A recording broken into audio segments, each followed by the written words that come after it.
Welcome back to Mazhathulli creations. ഈ channel നിങ്ങൾ ആദ്യമായിട്ടാണ് കാണുന്നതെങ്കിൽ സബ്സ്ക്രൈബ് ചെയ്യാൻ മറക്കല്ലേ. എല്ലാവരും വീട്ടിലേക്ക് കയറുന്നതിന് മുമ്പ് ജീവൻ നിത്യയോട് പറയുന്നുണ്ട്, നമ്മളിപ്പോൾ പോയ ആ ക്ഷേത്രമില്ലേ, അവിടെ വെച്ച് ഞാൻ തനിക്ക് വേണ്ടി ഒരു വഴിപാട് നേർന്നിരുന്നു. അത് ഞാൻ ഒറ്റയ്ക്ക് പോയി ചെയ്യണം. അപ്പോൾ ഞാൻ അവിടേക്ക് പോയിട്ട് വരാം, നിങ്ങൾ അകത്തേക്ക് പോയിക്കോളും. അങ്ങനെ ജീവൻ അവിടേക്ക് പോകുന്നു. ജീവൻ പോയ സമയം നിത്യ സുജാതയോടൊക്കെ പറയുന്നുണ്ട്, ഇപ്പോൾ എങ്ങനെയുണ്ടമ്മേ? ഞാൻ പറഞ്ഞത് അമ്മയ്ക്ക് വിശ്വാസമായോ? ജീവന് മാറ്റമുണ്ടെന്ന് പറയുമ്പോഴേക്കും അമ്മ തർക്കിക്കുമായിരുന്നല്ലോ. ഇപ്പോൾ ഈ പറഞ്ഞതുപോലെ ജീവൻ എപ്പോഴെങ്കിലും പറഞ്ഞിട്ടുണ്ടോ? ഇപ്പോൾ ഇവൻ ഈ പറഞ്ഞത് സത്യമാണെന്ന് എന്താ ഉറപ്പ്? അവൻ ഇതിനേക്കാൾ വലിയ കള്ളത്തരം കാണിച്ച് ഞാൻ കണ്ടിട്ടുണ്ട്. ഞാൻ കണ്ണു തുറന്ന് തന്നെയാണ് ഇരിക്കുന്നത് എന്നൊക്കെ സുജാത പറയുന്നുണ്ട്.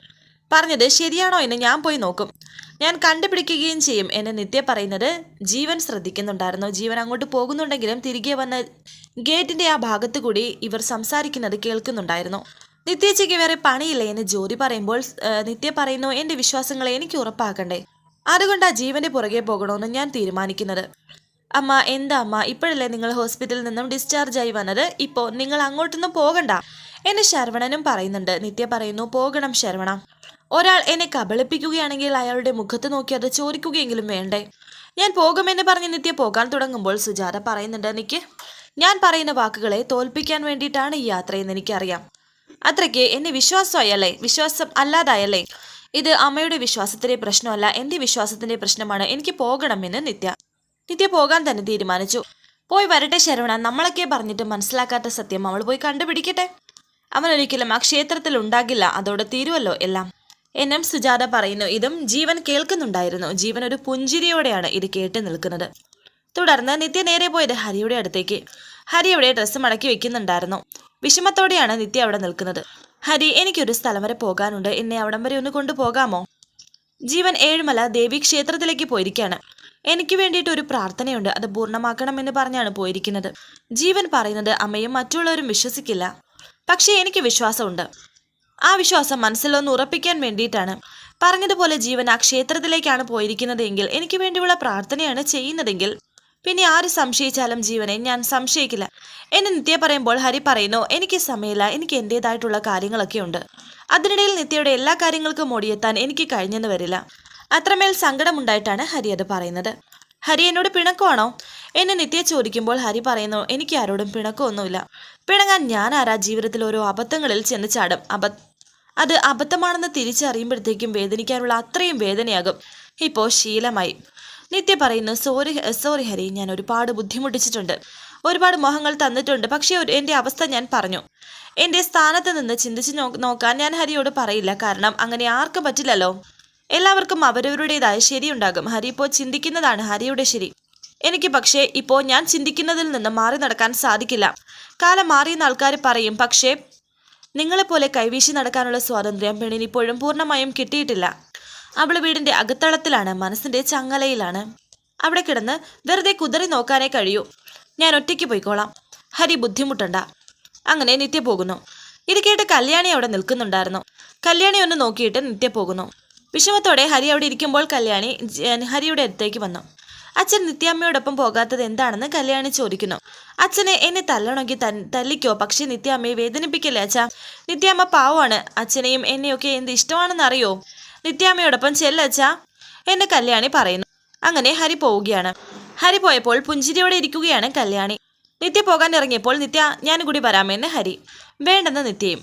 ഞാൻ പറഞ്ഞത് കാര്യമായിട്ട് എടുക്കണ്ട, ഇത്ര വിശാലമായി ചിന്തിച്ചാലും അവസാനം നമ്മളൊരു കുഞ്ഞു മനസ്സിലേക്ക് എത്തുമല്ലോ, ചിലപ്പോൾ പിടി വിട്ടുപോകും. താനൊന്ന് വെയിറ്റ് ചെയ്യേ, ഞാൻ റെഡിയായിട്ട് വരാം എന്ന് ഹരി.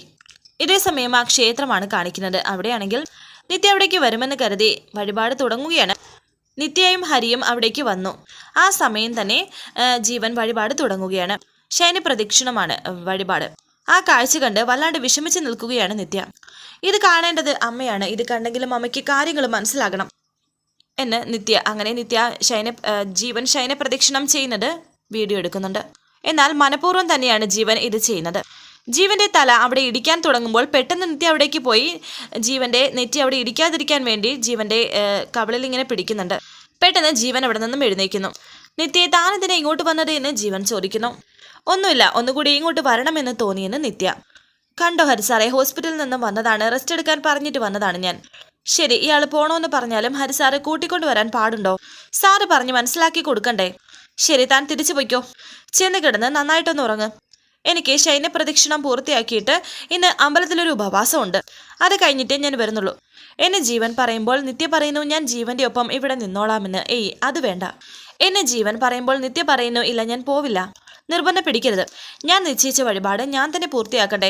ഹരി സാറേ, നിത്യയെ കൂട്ടിക്കൊണ്ടുപോ. ഞാൻ ഇതൊക്കെ കഴിഞ്ഞ് മനസ്സമാധാനത്തോടെ വന്നോളാം.